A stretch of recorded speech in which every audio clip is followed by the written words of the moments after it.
আল্লাহ পাক রব্বুল আলামিন কুরআনুল কারীমের মধ্যে বলেন, ইন্নাল্লাহা আশতারা মিনাল মুমিনিনা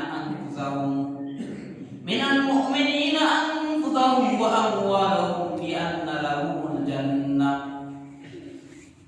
হে মুমিনেরা, তোমাদের জান, তোমাদের মাল আমি কিনে নিয়েছি আর তোমাদেরকে বিনিময় জান্নাত দিয়ে দিয়েছি। জোরে জোরে বলুন না সুবহানাল্লাহ। আল্লাহ আমাদের জান মাল কিনে নিয়েছে, বিনিময় আপনাকে আমাকে জান্নাত দিয়েছে। সবার নামে কিন্তু এক একটি জান্নাত আছে, কিন্তু এই জান্নাত পাওয়ার আশায় আপনার আমার নেক আমল করে আল্লাহর জান্নাত পাইতে হবে। ঠিক না বেঠিক? ঠিক। যেরকম হানজালা রাদিয়াল্লাহু তাআলা আনহু দুনিয়াতে আপনাকে পাওয়ার জন্য জান্নাতের আশায় জান দিয়েছিল।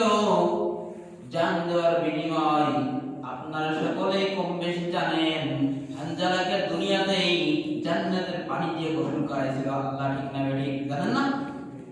সবাই কম বেশি জানেন না সবাই? কিন্তু উত্তর দিচ্ছেন না।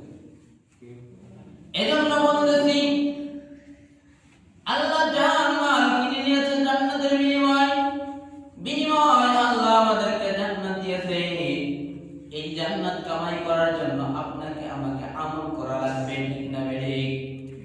এই আমল করতে হবে।